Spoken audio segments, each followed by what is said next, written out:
What's up, my juice lovers? Charlie Wetlaufer here, second generation owner, Good Nature. I've been getting a ton of questions on social media about can hummingbird be used to make made-to-order juice one glass at a time, and it absolutely can, and I'm going to show you today how that can be done in a real juicing operation. So first we'll go over my setup.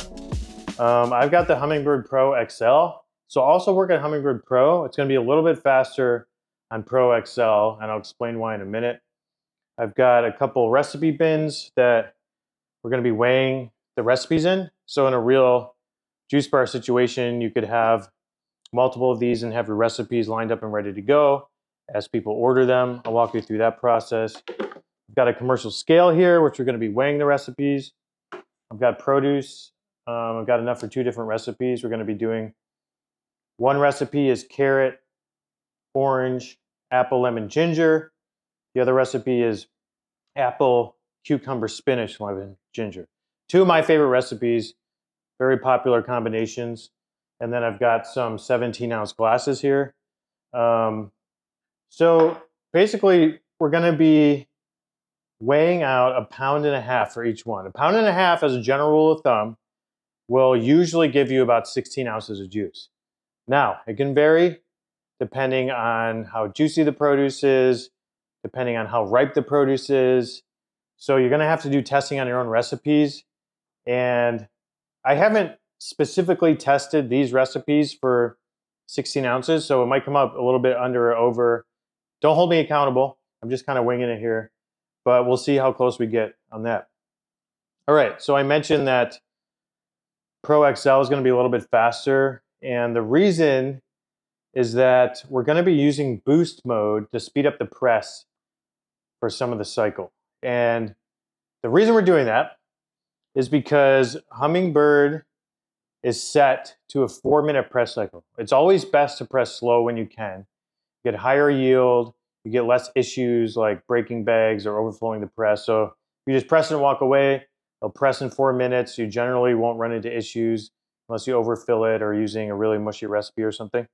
The way we use boost mode is we're going to hit the press button, and then we're going to hold the press button to activate boost mode. While we hold it, the press moves very quickly, and you can basically hold it until the produce comes up to about 2/3 full or more.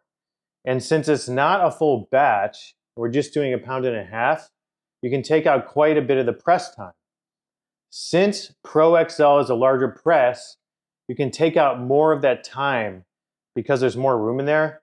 So say 1.5 pounds only fills it up this high, you can press it till it's up this high, and it's going to take out a lot of the press time. Whereas the Hummingbird Pro, although you're still only putting in 1.5 pounds and it can hold up to 3 pounds, you can't take out quite as much of the press time. So depending on how much you care about the time, if you want to get it down lower, the Pro XL is going to be the better bet for you. Also, other advantages, the Pro XL, you can press 2 or 3 servings if somebody wants a double or triple batch, or if you want to also use it to fill your refrigerator or make juice cleanses, this is going to give you more volume.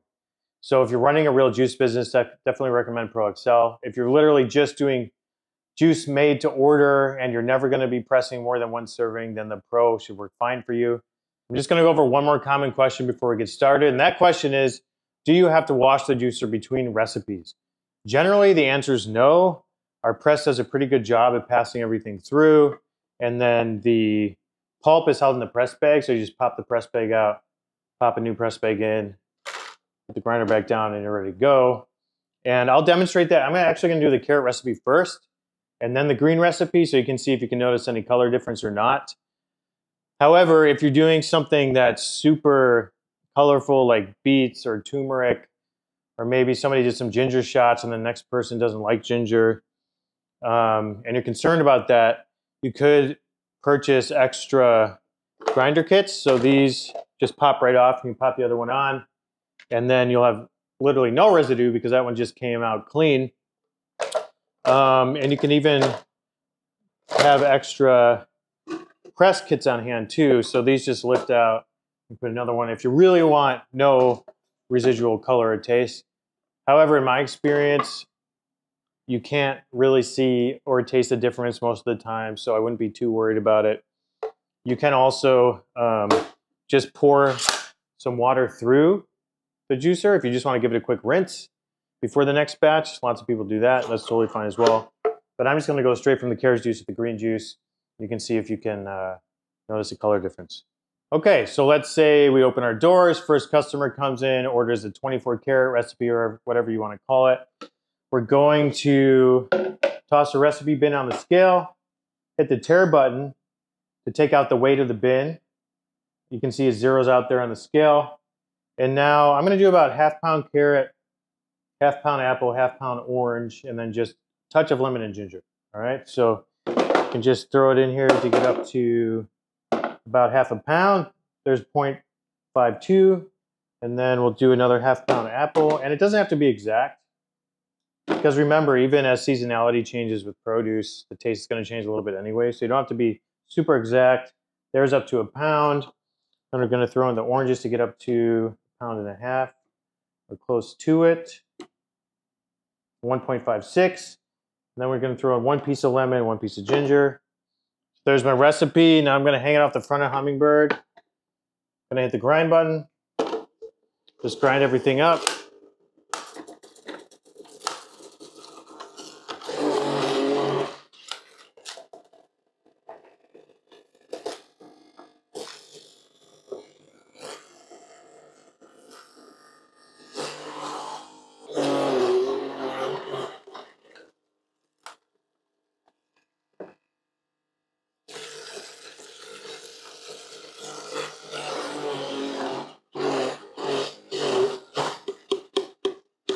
All right. Try to get as much through there as I can. Okay. All right. Just kind of shake it a little bit. Fold the bag over. By the way, I always try to keep a little towel hanging out of the back of my pants.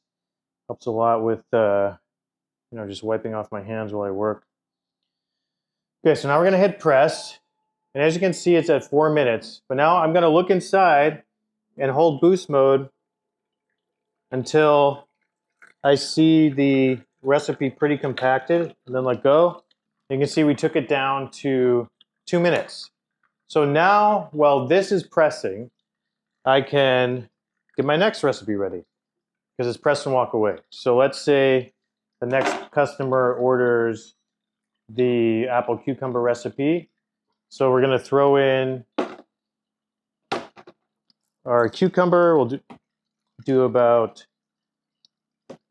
maybe 0.75 pounds, and then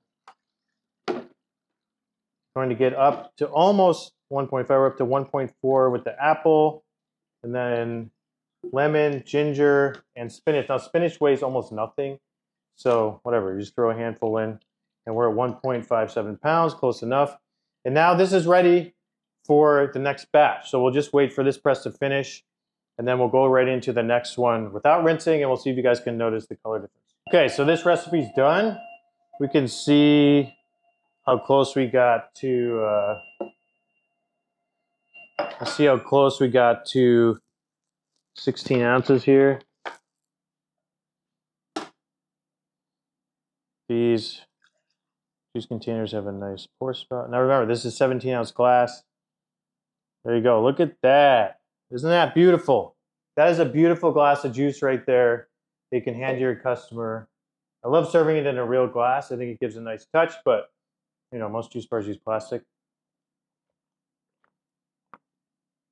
Man, that is delicious. Okay, so let me rinse this real quick. Again, you could have multiple of all these parts. They're not that expensive. Okay, so now we're going to go right to the next recipe. So we have to switch the bag out. There you go. There's your pulp. Compost that. Put it in the next bag.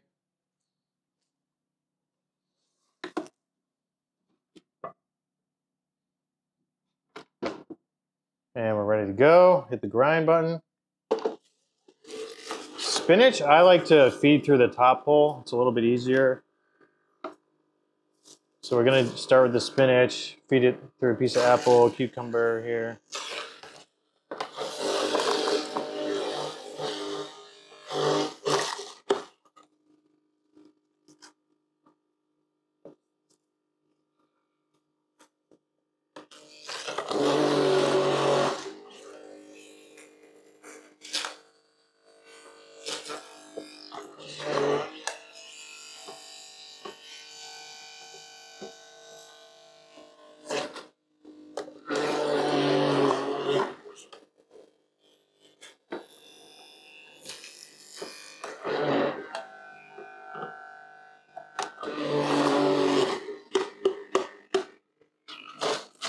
Oh, one more piece of spinach.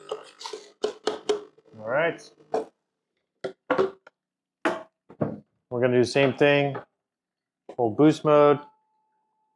I'm just gonna wash through the top. Wait till it comes up about halfway or so.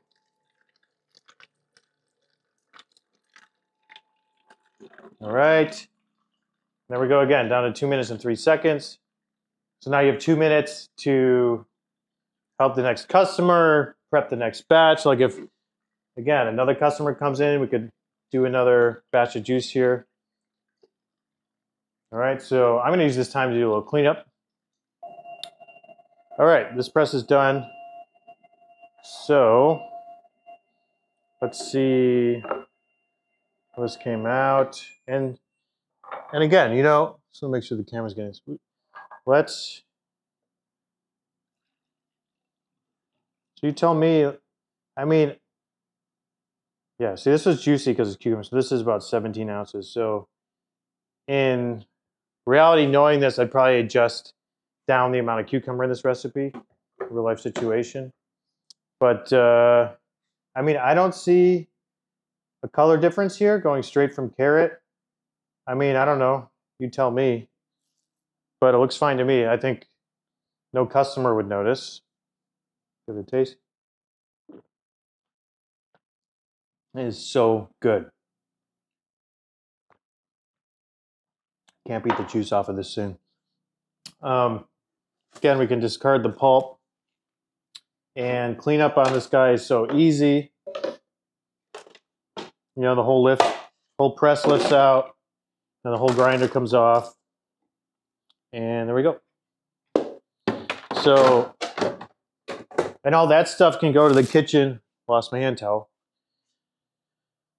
All that stuff can go to the kitchen for washing, and you really only get, you know, a couple drips on the machine itself, but there's no actual deep cleaning you have to do with the machine because it's really all the food contact parts left out. There's a nice drip tray. And there you have it, 2 delicious glasses of cold pressed juice, about 3 minutes per recipe. I hope this was helpful. If you have any questions, just leave a comment below and I'd be happy to answer. Cheers.